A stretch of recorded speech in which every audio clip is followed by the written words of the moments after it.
MTS 2024 exam में आपको ध्यान रखना है नॉर्मलाइजेशन का, ठीक है। साथ ही साथ मॉक टेस्ट कितने अटेम्प्ट आपको करने हैं और आपका क्या कटअप जाएगा, फाइनल मेरिट कैसे बनता है। तो अगर आप एसएससी एमटीएस का यहाँ पर एग्जाम देने वाले हैं, जो कि आपका एग्जाम पता है कि 30 सितंबर से होगा, तो अभी आपके पास मात्र 20 दिन बचे हैं। एसएससी एमटीएस के एग्जाम के लिए मात्र 20 दिन बचे हैं। तो ये 20 दिन में आप कैसे तैयारी करें और आपसे कोई गलती ना हो ताकि आप एग्जाम से बाहर हो जाए। अगर आप एसएससी एमटीएस की तैयारी कर रहे हैं, एसएससी एमटीएस का एग्जाम देने वाले हैं, तो ये वीडियो आपके लिए है। तो यहाँ पर शुरुआत करते हैं। सबसे पहले हम बात करेंगे एसएससी एमटीएस के सिलेबस के बारे में कि ये 20 दिन में आप सिलेबस को रिवाइज कैसे करें। देखिए, आप लोगों ने यहाँ पर पढ़ाई तो कर ली होगी, ठीक है, मैथ, रीजनिंग, इंग्लिश, जीके सब बना लिया होगा, लेकिन सबसे जरूरी चीज़ होता है रिवाइज। अगर आप 20 दिन के अंदर ये रिवाइज नहीं करते तो आप यहाँ पर सबसे पीछे रह जाएंगे। तो एसएससी एमटीएस में सबसे पहला 2 टॉपिक उठाते हैं, जो कि है मैथ और रीजनिंग, जो कि आपका क्वालिफाइंग है। जैसा कि आपको पता है पैटर्न, मुझे पैटर्न बताने की जरूरत नहीं है कि एसएससी एमटीएस में आपका जो मैथ और रीजनिंग है वो क्वालिफाइंग होता है, जिससे कि आपके 20-20 क्वेश्चन आएंगे। एक क्वेश्चन 3 मार्क्स का होता है, मतलब टोटल आपके 40 क्वेश्चन मैथ और रीजनिंग मिला के आएंगे, ठीक है।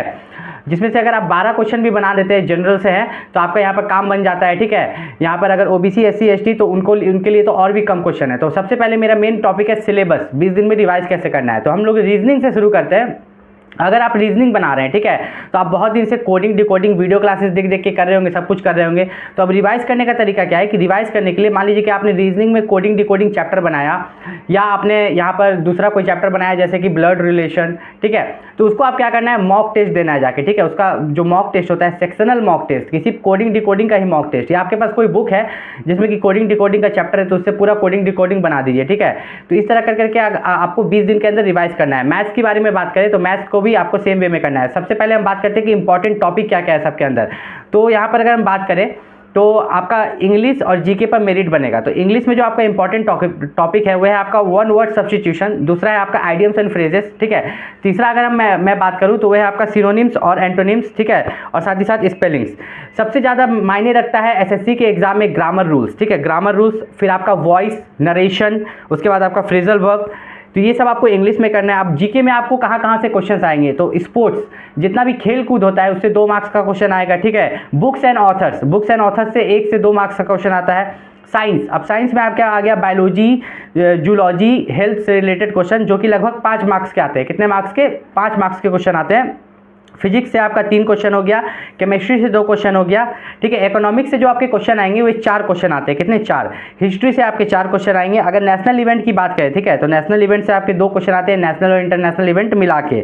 इंपॉर्टेंट डेज, कौन सा दिन इंपॉर्टेंट है किसके लिए, इससे आपका 1 क्वेश्चन आता है। अवार्ड्स एंड ऑनर्स से 2 क्वेश्चन, पॉलिटी से 2 क्वेश्चन, ठीक है। तो अब इसके बाद अगर हम बात करें यहाँ पर तो आपका जो जनरल अवेयरनेस है, ठीक है, तो जनरल अवेयरनेस में अगर आर्ट एंड कल्चर, ठीक है, ध्यान से सुनिएगा, जनरल अवेयरनेस में जीके में आर्ट एंड कल्चर से क्वेश्चन आता है, आपका बुक्स एंड ऑथर से आता है, ठीक है।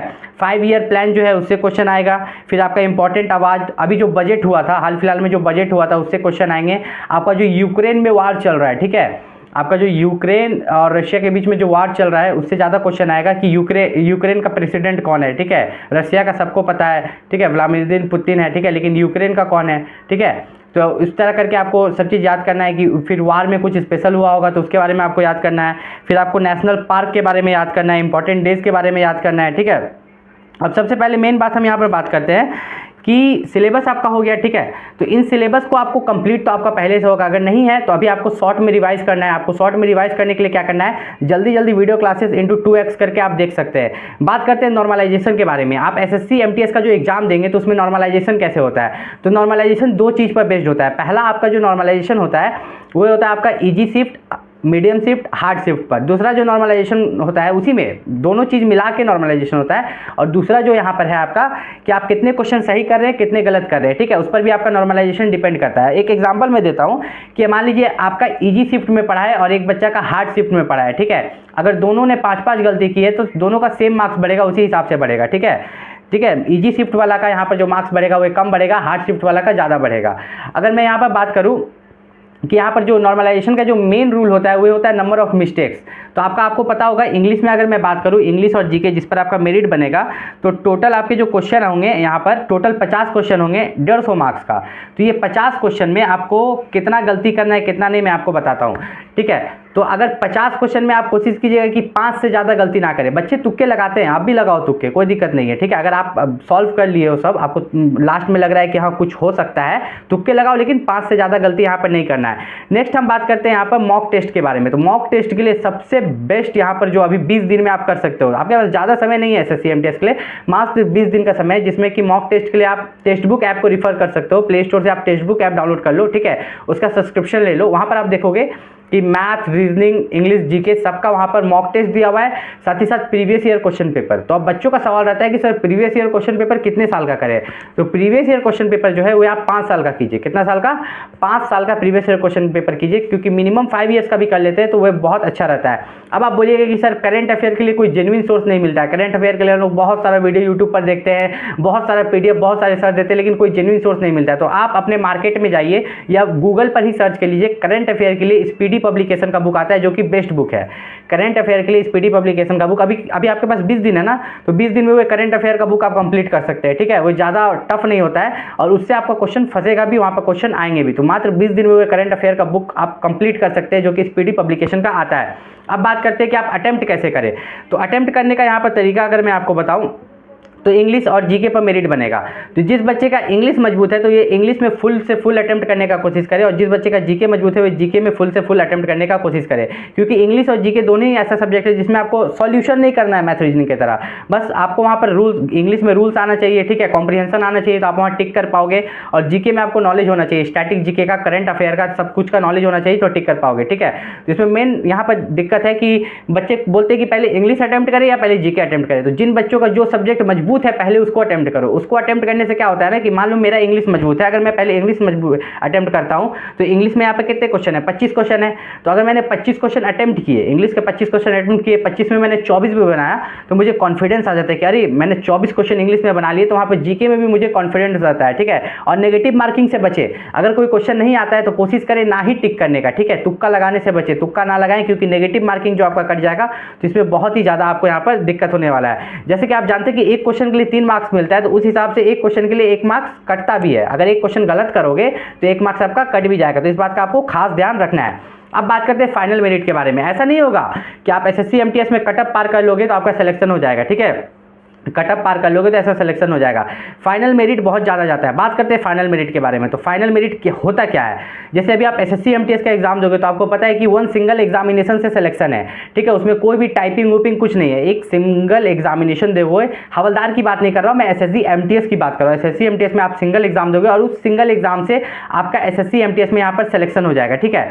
तो एक सिंगल एग्जाम से सिलेक्शन है, तो इसमें आपको करना क्या है? तो इसमें जैसे आप एग्जाम दीजिएगा तो कटअप जाएगा, ठीक है। तो कटअप अगर मान लीजिए 150, टोटल आपका इंग्लिश और जीके पर ही तो सिलेक्शन होता है, तो टोटल 150 मार्क्स का इंग्लिश और जीके मिला के, तो 150 में से आप मार्क्स लाएं 120 मार्क्स लाएं। कितना? आप 150 में से 120 मार्क्स लाएं, और कटअप गया 110, कटअप गया 110, तो आप 120 से 10 मार्क्स ज़्यादा लाए हैं। कितना? 120, आप 120 लाए हैं, कटअप 110 गया, तो कटअप से आप 10 मार्क्स ज़्यादा लाए हैं। तो आपको लगेगा हम तो कटअप से 10 मार्क्स ज़्यादा लाए हैं, क्या दिक्कत है? कोई दिक्कत नहीं है। लेकिन होगा क्या ना कि जब आप डॉक्यूमेंट वेरिफिकेशन के लिए जाएगा तो आपका डॉक्यूमेंट वेरिफिकेशन हो जाएगा, लेकिन जब मेरिट लिस्ट आएगा तो मेरिट लिस्ट में उसी बच्चा को सेलेक्ट किया जाएगा कि जिसने ज़्यादा मार्क्स लाया है, ठीक है। आप 120 लाए, कोई बच्चा 125 लाएगा, उसको सेलेक्ट किया जाएगा। अब ऐसा क्यों होता है? ऐसा इसलिए होता है ना कि आप कटअप पार करने के बाद भी आपका सिलेक्शन नहीं होता है, क्योंकि वैकेंसी के हिसाब से होता है, ठीक है। अगर वहाँ पर वैकेंसी कम है, बच्चे ज़्यादा हैं, तो कटअप को बाद में इंक्रीज कर दिया जाता है, फाइनल मेरिट में कटअप इंक्रीज हो जाता है। इस बात को आपको खास ध्यान रखना है। अब बात करते हैं यहाँ पर हम कटअप, यहाँ पर कटअप जो एसएससी एमटीएस में जाता है ये स्टेट वाइज कटअप जाता है, ठीक है। मतलब झारखंड का अलग जाएगा, यूपी का कटअप अलग जाएगा, बिहार का कटअप अलग जाएगा, ठीक है, केरल का कटअप अलग जाएगा, तमिलनाडु का अलग जाएगा, कर्नाटक का अलग जाएगा, वेस्ट बंगाल का अलग जाएगा। तो सभी स्टेट्स के कटअप यहाँ पर अलग अलग जाते हैं। तो जब आपने फॉर्म भरा होगा तो आपने देखा होगा कि आप पोस्ट प्रेफरेंस भरे हैं, ठीक है। जब आपने फॉर्म भरा होगा तो वहाँ पर आपने देखा होगा कि आपने पोस्ट प्रेफरेंस भरा है, ठीक है। तो अगर वो पोस्ट प्रेफरेंस की मैं बात करूं, जो पोस्ट प्रेफरेंस आपने भरा है वहाँ पर, तो उसमें आपने सभी स्टेट्स को दिया होगा, ऑल इंडिया वाले भी वहाँ पर स्टेट्स को चूज़ किए होंगे। तो जब आपने इतने स्टेट्स को वहाँ पर चूज़ किए हैं तो आपको होगा क्या कि जैसे मान लीजिए यहाँ पर 150 मार्क्स का एग्जाम है, आप लाते हैं यहाँ पर 135, 150 में से आप लाते हैं 135, तो सबसे यहाँ पर देखेंगे कि मान लीजिए झारखंड का जो है 140 पर सिलेक्शन हो रहा है, झारखंड पर 140 पर सिलेक्शन हो रहा है, आप 135 लाए, 135 कहाँ से मैच कर रहा है? तमिलनाडु से, तो आपको तमिलनाडु में जॉब दे देगा। आपको पहला पोस्टिंग जो होगा तमिलनाडु में होगा, ठीक है। आपका जो पहला पोस्टिंग होगा वह तमिलनाडु में होगा। SSC MTS all India vacancy होती है, लेकिन जो कटअप जाता है वे आपका स्टेट वाइज जाता है। तो सबसे पहले आपको ये 20 दिन में करना क्या है ये 20 दिन में आपको वीडियो क्लासेस को अवॉइड करना है, ज़्यादा से ज़्यादा बुक से पढ़ना है, हर दिन एक मॉक टेस्ट देना है। तो 20 दिन में कितना मॉक टेस्ट हो गया? 20 मॉक टेस्ट, ठीक है। अब ये मॉक टेस्ट क्या होता है ना, टेक्स्ट बुक पर जब आप मॉक टेस्ट दीजिएगा तो वहाँ पर आप एनालिसिस कर सकते हैं। मान लीजिए कि जब आप मॉक टेस्ट दिए तो 150 में से आपको 120 आ रहा है, 30 क्वेश्चन कौन सा गलत हुआ? मैथ का गलत हुआ, रीजनिंग का गलत हुआ, जीके का गलत हुआ, किसका गलत हुआ, क्यों गलत हुआ? तो उस क्वेश्चन को ज़्यादा प्रैक्टिस करना है, ठीक है। उस क्वेश्चन को आपको एसएससी एमटीएस का उस क्वेश्चन को ज़्यादा प्रैक्टिस करना है। अब यहाँ पर मेन बात करते हैं कि एसएससी एमटीएस में जो बच्चे यहाँ पर हैं पहली बार फॉर्म भरे हैं, अच्छे से तैयारी नहीं किए हैं, तो उनको क्या करना है? जो बच्चे पहली बार फॉर्म भरे हैं, अच्छे से तैयारी नहीं है, उनको क्या करना है? तो मैंने बोला था कि प्रीवियस ईयर क्वेश्चन पेपर 5 साल पढ़ना है, लेकिन नहीं, प्रीवियस ईयर क्वेश्चन पेपर उनके लिए जो कि पहली बार फॉर्म भरे हैं वो प्रीवियस ईयर क्वेश्चन पेपर ही करके चल जाओ। एसएससी हर बार क्वेश्चन को रिपीट करता है, इसलिए आप प्रीवियस ईयर क्वेश्चन पेपर 10 साल का करके चल जाओ, आपका वहाँ पर निकलने का चांस रहेगा, अगर आप बेसिक अंडरस्टैंडिंग में ठीक हो। क्योंकि यहाँ पर जो बच्चे मैथ और रीजनिंग में वीक भी है तो चलेगा, क्योंकि यहाँ पर इंग्लिश और जीके पर मेरिट मांगा गया है। अगर मैं यहाँ पर इंग्लिश के बारे में बात करूँ, ठीक है, तो इंग्लिश से ज़्यादातर जो वेटेज होता है एसएससी के किसी भी एग्जाम में, जो इंग्लिश का सभी सब्जेक्ट का वेटेज अभी बताने वाला हूँ मैं।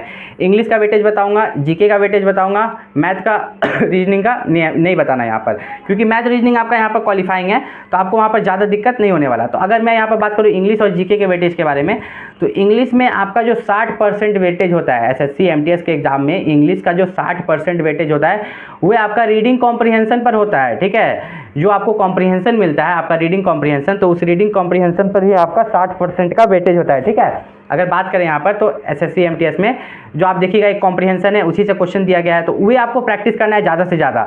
और जो बच्चे बोलते हैं कि मैं कॉम्प्रिहेंशन पढ़ के समझ नहीं पाता तो क्या करें, तो प्रीवियस ईयर क्वेश्चन पेपर में दिया है ना जी, 5 साल का क्वेश्चन पेपर करोगे तो उसमें बहुत सारा सेट रहेगा, ठीक है। तो कम से कम तुम 40-50 कॉम्प्रिहेंशन तुम देखोगे, अलग अलग तरीके का प्रैक्टिस करोगे, तो उससे तुम्हारा कॉम्प्रिहेंशन हो जाएगा। फिर ग्रामर रूल्स होता है यहाँ पर, ठीक है, तो इस चीज़ का आपको ध्यान रखना है। अब यहाँ पर बात करते हैं कि जीके, तो जीके का सबसे ज़्यादा वेटेज कहाँ रहता है? तो जीके यहाँ पर मान लो 25 क्वेश्चन है, तो 25 में से तुम्हारा 8 क्वेश्चन, 8 से 10 क्वेश्चन तुम्हारा जो है करंट अफेयर से रहेगा।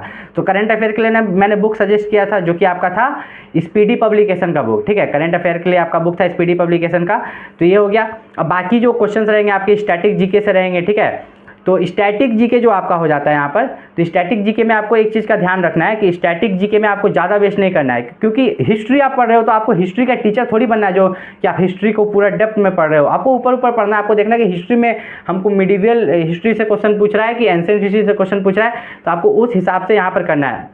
और जितने भी बच्चे एसएससी एमटीएस का तैयारी कर रहे हैं, ठीक है, उनको किसी भी तरह का दिक्कत होता है तो आप नीचे कमेंट करके पूछ सकते हैं। मिलते हैं अगले वीडियो में, तब तक के लिए नमस्कार।